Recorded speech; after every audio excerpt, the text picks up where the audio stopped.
大家好，我又係 Hugo 啊。咁其實市場上咧都有好多好細啦，而且功能都幾齊全嘅生巴可以選擇。譬如話，好似我今日同大家玩實試嘅呢支 Nakamichi SoundStation Venus 嘅呢支生巴啦，基本上佢就主打一個細啦，同埋一個好好嘅一個擺位啦，兼且入手價錢都幾親民添。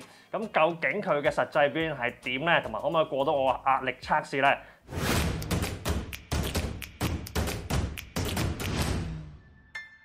咁入正題之前，提下大家記得要 like 我哋段片同訂閱我哋嘅頻道啦。咁睇下個外包裝先啦。咁佢寫到明係 small size 啦。咁其實我真係未見過有生巴寫到明話 small size。咁啊一陣間打開支生巴睇下佢係咪真係咁 small 先啦。咁喺盒頂我仲見到呢紮 logo 啦。咁啊包括有 HDMI 啦、USB 啦、aux 啦、光纖啦、同軸同埋藍牙添。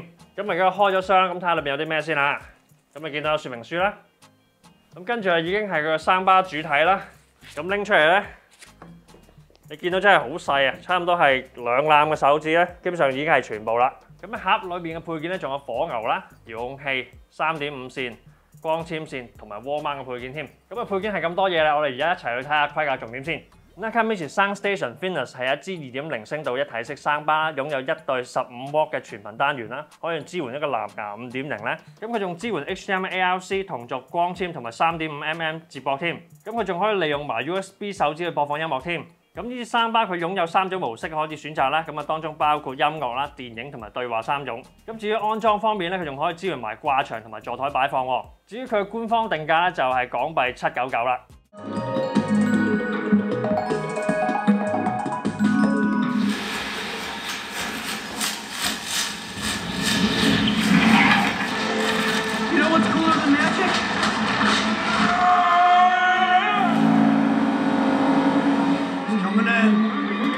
頭先就試咗個效果啦，咁頭先個播法咧，其實我用PS5 做個 player，跟住之後將杜比 demo 碟嗰個 signal 咧，就經 HDMI 俾個電視機啦，跟住電視機咧就經個 HDMI ARC 就回傳翻落支生巴度啊。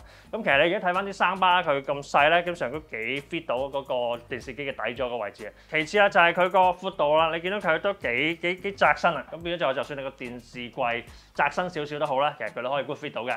咁我頭先先後揾嚟咗2段嘅 demo clip 同埋2套片去試支生巴嘅。咁喺 demo clip 方面咧，我其實揾咗杜比嘅 Audiosphere 同埋 Live 去試佢嘅效果啦。咁大家都知道其實嗰2段嘅 clips 咧，最主要係試佢嗰個空間感啦。咁其實我發現啲生巴咧，當你係用咗佢嘅 Movie Mode 嗰陣時咧，其實佢出到嚟嗰個虛擬嗰種環境嘅環繞聲咧，其實都做得算係唔錯嘅。咁留意一樣嘢就係咧，佢其實咧接駁咗電視之後咧，其實你需要喺電視機嗰度咧，將佢嗰個輸出嗰個 coding 咧轉翻做 PCM 嘅，咁啊變咗可以順利出聲啦。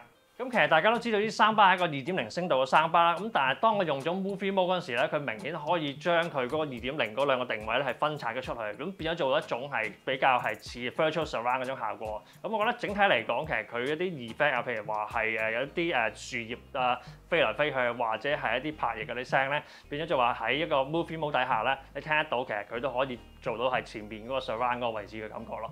咁另外我仲喺 Apple TV 嗰度揾咗2套啦，啱啱買翻嚟嘅去試咧。咁一套就係蜘蛛俠不戰無歸啦，咁啊另一套咧就係福特決戰快一里啊。咁大家都知道其實2套片喺嗰個動態嗰個需求方面咧，其實都相當之勁嘅。咁變咗就話其實我可以當係一支生巴嘅一個壓力測試啦。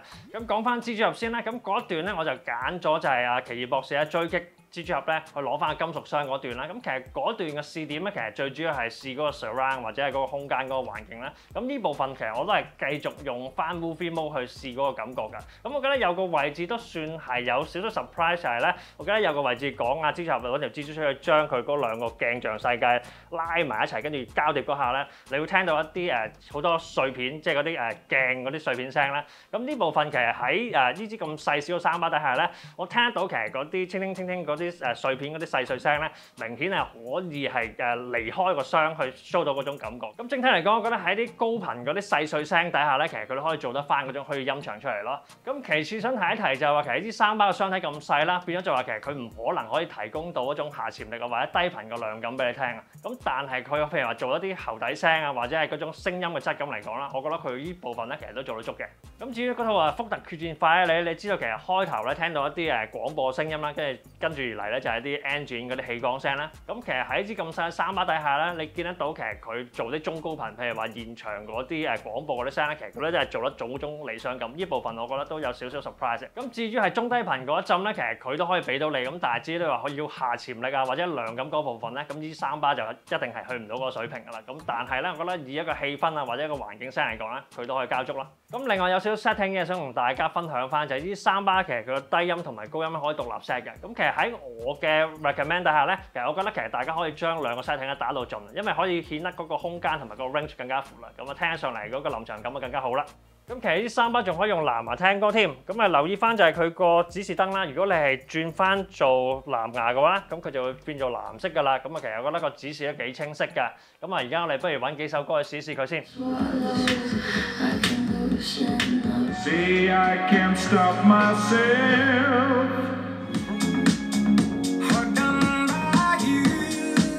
咁啊，頭先喺 Tidal 上面其實揾到3首歌去試啦。咁啊，第一首就係 Billie Eilish 嘅 Oxytocin 啦。咁第二首就係 Elton John 嘅 Cold Heart 啦。咁啊，第3首歌啦，就係一首經典金曲啊 ，Lonely Is a Man Without Love 啊。咁其實頭嗰2首咧，其實我最主要都係試一試咧，呢3巴睇下喺嗰個punch 位方面咧，其實會唔會過到關啦？咁事實出到嚟嘅效果咧，佢過到關之餘，其實佢俾到嗰種中低嗰種感覺咧，其實都幾重 beat 啊。咁其實聽歌方面，大家其實除咗可以揀 music mode 去聽之外咧，咁其實咧，如果你係揀 movie mode 嘅話咧，佢喺個音場嗰個擴展度方面咧，其實佢都算係做得一種唔錯嘅效果㗎。譬如話我頭先聽 Lonely Is a Man Without Love 咧，我用 movie mode 嚟聽嘅話，聽得到其實有翻個唐音嗰種擴散感啊，咁變咗就話好似有種聽 live 嗰種咁嘅感覺咧，其實都幾正嘅。咁當然，如果你話想係比較細微多啲人聲嘅部分嘅話咧，咁我其實建議大家可以聽翻music mode 啦，咁變咗就係喺人聲嗰個結像感啊，或者係嗰個質感方面咧，都會更加完善啦。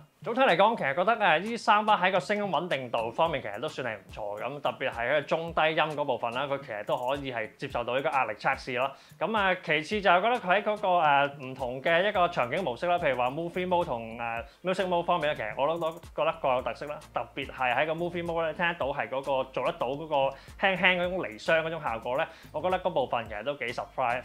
咁當然呢啲3巴其實都係預你係喺房仔或者喺個蝸居環境嘅聆聽啦。咁但係如果你話真係要一啲比較個低頻量會勁啲嘅，或者個質感要強啲嘅話，咁我建議可能要真係入手一啲升級嘅 model，佢有subwoofer嗰種型號咧就比較好啲啦。咁有一樣嘢比較可惜就係佢冇支援任何網絡功能啦，亦都成唔到 AirPlay 呢啲咁主流嘅一個播放格式啦。咁但係 so far 佢都可以支援到呢個藍牙 5.0 嘅播放啦。咁變咗話喺音質啊，或者喺個連線穩定度方面咧，佢其實都 fulfill 到你日常嘅用途㗎。咁今日嘅評測嚟到呢度啦。咁如果大家中意段片咧，記俾 like 咧，記得 subscribe channel 同埋撳埋鐘仔 update 第一時間揾你。咁下一段評測片見啦，拜拜。